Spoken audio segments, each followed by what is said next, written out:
पानी का मसला है और सिंध के पानी का मसला कौमी असम्बली भी पहुंच गया है। वफाकी वजीर फहमिदा मिर्जा और पीपी रहनुमा शाजिया मरिया आमने सामने आ गई। फहमिदा मिर्जा की सिंध हुकूमत पर तनकीद, कहा सिंध में कोई एक रेगुलेटर भी काम नहीं कर रहा है। मुराद अली शाह बताएं कि टेल एंड काश्तकार को पानी क्यों नहीं मिल रहा है। इलेक्शन शेड्यूल ऐलान के बाद गैर कानूनी पानी कनेक्शन दिए गए। बदीन इलेक्शन से एक दिन पहले तरक्याती कामों की इजाज़त किसने दी।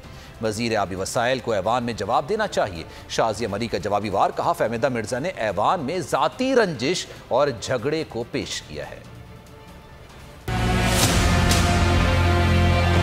कोई रेगुलेटर काम कर रहा है सिंध में? मैं इनसे पूछती हूँ, एक भी रेगुलेटर काम नहीं कर रहा। 20 तारीख को बदीन में इलेक्शन होती है और 19 तारीख को 19 इलीगल वाटर कनेक्शन दिए जाते हैं, जिसकी इजाजत इस वक्त बैन है। वहां पे चीफ मिनिस्टर भी नहीं दे सकता इनको।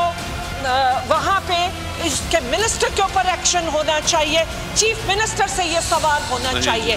टेल एंड के ग्रोवर्स को आप पैसा मार रहे हैं और आप इलीगल कनेक्शन दे रहे हैं, तो ब्राइब करके आपने लोगों के से वोट लिए। यहाँ आप इस अवामी इशू को एड्रेस करने के बजाय एक ऐसा माहौल क्रिएट करें जहाँ जाती रंजिशें, खानदानी मसाइल एक इस ऐवान के अंदर डिस्कस होना शुरू हो जाएं। 600 वोट लेकर अगर आपकी सियासत नाकाम हुई तो वो पाकिस्तान पीपल्स पार्टी की वजह से नहीं हुई है। पाकिस्तान पीपल्स पार्टी ने खिदमत की है, वहाँ पर हमने झूठे वादे नहीं किए हैं, हम लोगों के साथ खड़े हुए हैं।